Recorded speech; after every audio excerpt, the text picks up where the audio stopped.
Hello students, इस video में हम लोग डिस्कस करेंगे chapter solving simple problems based on quadratic equations of class 10th ICSE from Selina Concise book exercise 6D का 11th sum. तो चलिए शुरू करते हैं। A trader bought a number of articles for ₹1,200। एक ट्रेडर है, एक व्यापारी है जिसने कुछ आर्टिकल्स खरीदे हैं, कितने के? 1200 रुपए के। 10 were damaged and he sold each of the remaining articles at ₹2 more than what he paid for it. जितने उसने खरीदे थे उसमें से 10 जो है वो डैमेज्ड निकले, वो खराब निकले, और जो बाकी बचे आर्टिकल थे उसने ₹2 ज्यादा कीमत से बेच दिए। जितने का उसने खरीदा था उससे ₹2 बढ़ा के उसने बाकी जो आर्टिकल हैं वो बेच दिए। Thus getting a profit of ₹60। इस तरीके से उसको ₹60 का प्रॉफिट हुआ ऑन द होल ट्रांजेक्शन, मतलब जितना भी सारा आर्टिकल था सारे पे उसको ₹60 का प्रॉफिट हुआ। Taking the number of article he bought as X। आप मान के चल लो कि जो उसने नंबर ऑफ आर्टिकल्स खरीदे हैं वो कितने हैं? X। Form an equation in X and solve it. Equation बनाओ और उसको सॉल्व करो। तो चलिए शुरू करते हैं। ये हमें गिवन ही है कि जो नंबर ऑफ आर्टिकल्स उसने बॉट किए हैं वो कितने हैं। Let number of articles is equal to X। उसके बाद कॉस्ट प्राइस, सारे का कॉस्ट कितना उसने पे किया है? 1200 रुपया, ठीक है। उसके बाद प्रॉफिट, उसको प्रॉफिट कितना हुआ है? ₹60 का उसको प्रॉफिट हुआ है। तो यहाँ पे हम लिख देंगे ₹60 का उसको प्रॉफिट हुआ है। उसके बाद एसपी। अब एसपी कैसे निकालोगे ये ध्यान से देखना यहाँ पे कि सेलिंग प्राइस कैसे निकालना। कॉस्ट प्राइस जितने का उसने खरीदा था वो है 1200, ठीक है, और उसको प्रॉफिट कितना हुआ है? 60 का। इन दोनों को अगर आप ऐड कर दोगे तो आपके पास जो है वो एसपी आ जाएगा कि उसने बेचा कितने का है। तो हम इस तरीके से यहाँ पे लिख सकते हैं 1200 प्लस 60 इज इक्वल टू 1260, ठीक है। यहाँ पे भी रुपीज लिख लेना। अब नेक्स्ट स्टेप देखिए, यहाँ पे नंबर ऑफ आर्टिकल्स डैमेज्ड, कितने डैमेज हुए थे? 10 डैमेज हुए थे। यहाँ पे उसने बताया था 10 वर डैमेज। तो रिमेनिंग आर्टिकल कितने बचे? टोटल उसने लिए कितने थे? X में से 10 माइनस कर दो तो ये रिमेनिंग आर्टिकल्स हो जाएंगे।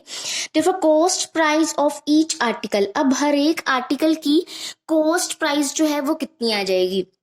यहाँ पे देखिए उसने टोटल पैसे कितने दिए थे? 1200 रुपया। टोटल आर्टिकल कितने हैं? X। अगर आप इन दोनों को डिवाइड कर दो तो आपको मिल जाएगा कि cost price of each article कितनी है। अगर नहीं समझ में आ रहा तो इस तरीके से एग्जांपल लेके देखिए कि अगर आपने 25 रुपए के 5 पेन खरीदे हैं, ठीक है, आपको ये निकालना है कि हर एक पेन की कीमत कितनी होएगी। तो आप इन दोनों को डिवाइड करोगे तो आपके पास आ जाएगा कि हर एक पेन जो होएगा वो 5 रुपए का होएगा। तो इसी तरीके से अगर आपको टोटल कॉस्ट पता है और नंबर ऑफ आर्टिकल्स पता है तो आप एक आर्टिकल की कॉस्ट निकाल सकते हो इस तरीके से। अब देखिए and selling price of each article. तो सेलिंग प्राइस किस तरीके से निकालोगे?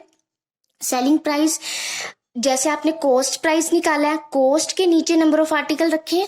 यहाँ पे अगर आपको सेलिंग प्राइस निकालना है तो सेलिंग के नीचे नंबर ऑफ आर्टिकल रखने हैं। यहाँ पे सेलिंग प्राइस लिख दोगे। अब उसने बेचे कितने? क्योंकि 10 तो उसके डैमेज हो गए थे, ठीक है, तो जो रिमेनिंग बचे थे वो हम यहाँ पे लिखेंगे, ठीक है।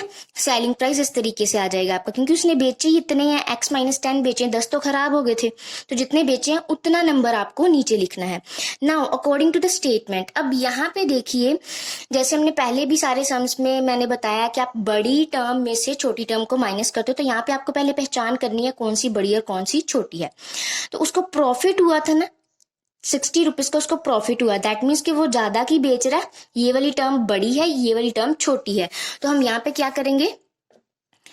1260 बाय X माइनस 10 को माइनस करेंगे किससे?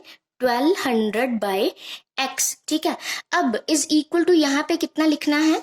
कितना लिखेंगे? यहाँ पे उसने बताया था कि वो ₹2 ज्यादा बेच रहा है जितना का उसने खरीदा था, तो यहाँ पे इस तरीके से इज इक्वल टू 2 लिखोगे, ठीक है। अब आपको इसको सिंप्लीफाई करके सॉल्व करना है।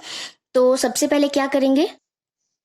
एलसीएम लेके इसको सॉल्व करेंगे। एलसीएम लिया, ये चीज आ जाएगी आपके पास, जो प्लस माइनस हो सकता है वो कर दो, ठीक है। इस तरीके से एक्स को अंदर मल्टीप्लाई कर दिया, फर्दर क्रॉस मल्टीप्लाई कर दो, सारी टर्म्स एक साइड पे इकट्ठी कर लो, फिर से जो प्लस माइनस हो रहा है उसको कर दो। अब यहाँ पे देखिए, अगर आप अपनी कैलकुलेशन को ईजी करना चाहते हो तो ये यहाँ पे है 280 1200, ये सारे 2 के मल्टीपल है, तो यहाँ पे आप ऐसे कर सकते हो कि divide the whole equation by 2, तो आपके पास कुछ इस तरीके से आ जाएगी इक्वेशन।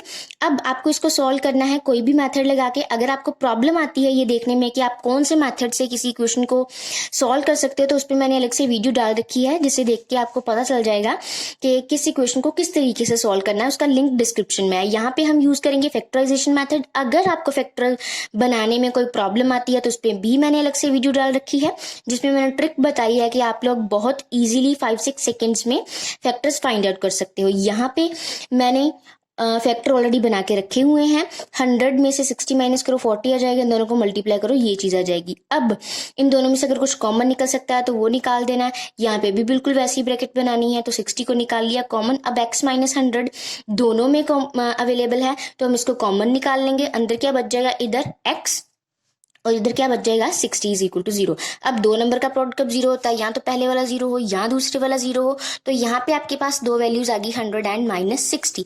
अब x हमने क्या लेके चले थे, नंबर ऑफ आर्टिकल्स। तो जो नंबर ऑफ आर्टिकल्स हम ऐसा नहीं ना बोल सकते कि -60 खरीदे थे उसने, माइनस में नहीं होते, तो हम इसको लिख देंगे कि ये पॉसिबल नहीं है।